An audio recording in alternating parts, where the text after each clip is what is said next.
अस्सलामुअलैकुम एवरीवन। बिस्मिल्लाहिर्रहमानिर्रहीम। आज एक नई क्लास के साथ हाजिर हैं, क्लास 9th फिज़िक्स, और हम डिस्कस कर रहे हैं न्यूमेरिकल प्रॉब्लम्स। ठीक है, न्यूमेरिकल प्रॉब्लम्स। आज जो प्रॉब्लम नंबर है वो हमारे पास है 1.4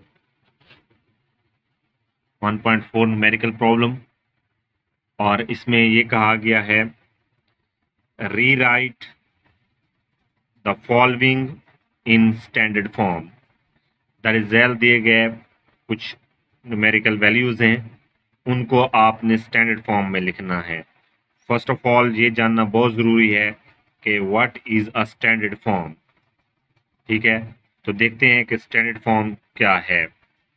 when a number is expressed as some power of 10 multiplied by a number between 1 and 9। तो जब भी किसी नंबर को इस तरह लिखा जाए, एक्सप्रेस किया जाए कि वो कोई 10 से मल्टीप्लाई हो रहा हो और उसकी पावर 1 से 9 हो, यानी 10 की पावर, ठीक है, 1 से 9 के दरमियान कोई भी डिजिट हो सकता है। हाँ, 1 से 9 जो है वो पॉजिटिव नंबर्स भी हो सकते हैं, ठीक है, और नेगेटिव नंबर्स भी हो सकते हैं। पॉजिटिव 9 भी हो सकता है, नेगेटिव 9 भी हो सकता है, कोई भी हो सकता है। मिसाल के तौर पर देखें 7804। अब हम इसे स्टैंडर्ड फॉर्म में लिखते हैं। हमें पता है कि इसका पॉइंट जो है यहाँ पे लास्ट में होता है, हम इसको रिप्रेजेंट नहीं करते, ठीक है, रिटर्न में नहीं आता लेकिन मौजूद होता है। तो अब इसको हम मूव करेंगे लेफ्ट की जानिब, यानी 408 के बाद, ठीक है, यहाँ 7 और 8 के दरमियान में यहाँ पे हमने मूव किया।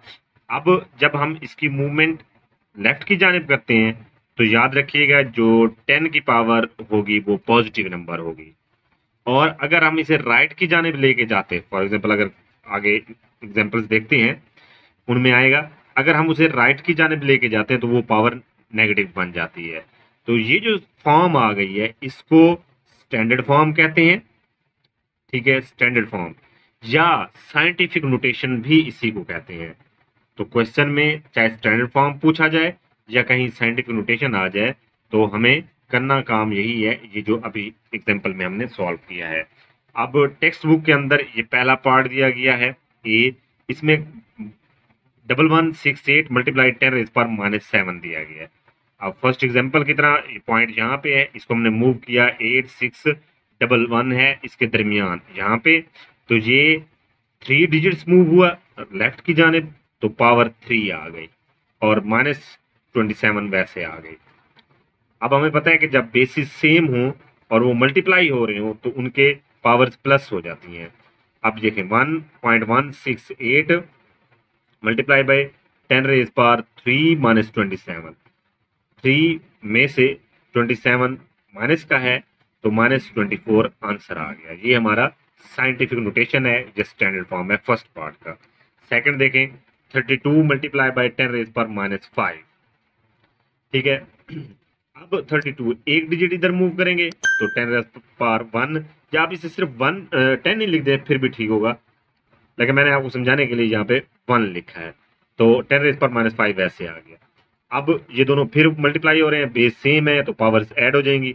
3.2 मल्टीप्लाई बाय 10⁻⁻⁵, अब 1 -5 तो -4 यहाँ से बच गया, तो 3.2 मल्टीप्लाई 10⁻⁻4 ये हमारी स्टैंडर्ड या साइंटिफिक नोटेशन फॉर्म आ गई।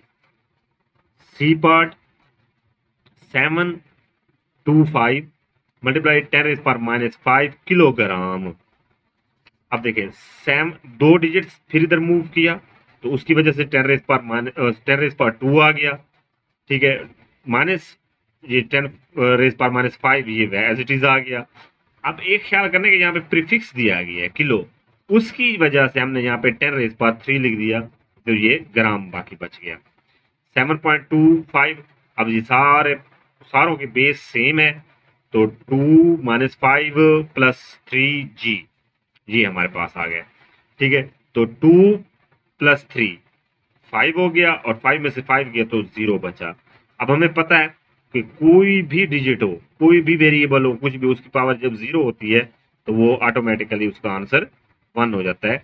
एक मैथमेटिकल फॉर्म है इसकी, ये डेफिनेशन है, ठीक है। ए की पावर 0 तो 1 हो गया, तो 10 की पावर 0 तो 1 हो जाएगा, ग्राम वैसे, ठीक है। तो साइंटिफिक नोटेशन में हमने इसको इस तरह रिप्रेजेंट करना है कि 7.25 ग्राम। क्यों? 10 की पावर 0 तो वो खत्म होके 1 हो गया। लास्ट पार्ट ये डी है। आप देखें 0.02, यही बात हो रही थी कि पहले क्वेश्चन में हमने लेफ्ट की तरफ मूव करवाया इस पॉइंट को, अब ये पॉइंट यहाँ पे मौजूद है, अब हम इसको राइट की जानिब लेके जाएंगे। 10⁻⁸ है, तो ये 0 और ये 0 एज इट इज आ गया, 2 वैसे, ये पॉइंट यहाँ से मूव होके यहाँ पे आ गया, 0 हमने खुद से लगा लिया, तो 10⁻⁻2 क्योंकि 2 डिजिट्स मूव हुए, तो 10⁻⁻2 मल्टीप्लाई 10⁻⁸ एज इट इज आ गया। अब ये आपको पता है कि किसी भी डिजिट के शुरू में, स्टार्ट में, अगर जितने भी मर्जी डिजिट्स लगाते हैं उनकी कोई वैल्यू नहीं होती, तो उसको हमने खत्म कर दिया, एक स्टैंडर्ड शक्ल में लेके आए। तो 2.0 मल्टीप्लाई बाई 10⁻2 -8, तो ये 2 आ गया, मल्टीप्लाई बाई 10⁻10, ये हमारा साइंटिफिक नोटेशन, ठीक है, या स्टैंडर्ड फॉर्म में ये क्वेश्चन हल हो गया। Thank you so